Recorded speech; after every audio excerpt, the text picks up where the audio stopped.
Satlantas Polres Maluku Tengah rutin lakukan penindakan pelanggaran lalu lintas.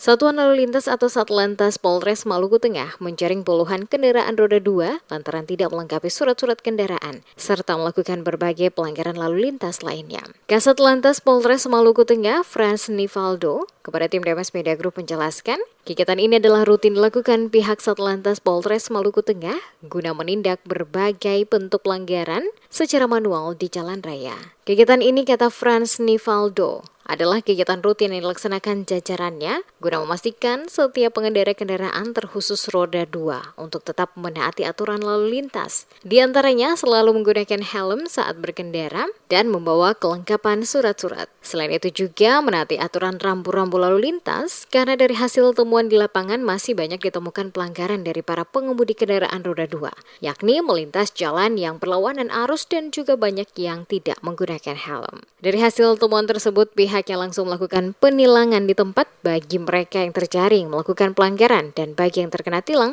diarahkan langsung melakukan pengurusan ke kejaksaan. Bagi para pengendara roda 2 khususnya yang ada di Kota Masohi diharapkan dapat meningkatkan kesadaran akan pentingnya berlalu lintas dengan baik, yakni dengan mengikuti aturan dan ketentuan yang telah ditetapkan guna menghindari terjadinya kecelakaan yang berakibat membahayakan keselamatan diri maupun orang lain.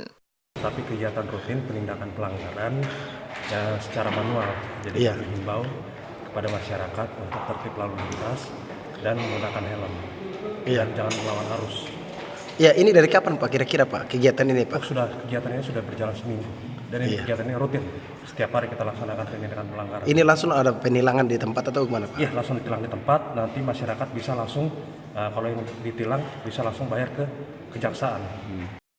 Disinggung soal kegiatan yang dilakukan ini, kata Nivaldo, pihak Satlantas Polres Maluku Tengah akan rutin melaksanakan, mengingat sesuai data yang ada, tingkat pelanggaran berlalu lintas masih cukup tinggi, terjadi di wilayah hukum Polres Maluku Tengah.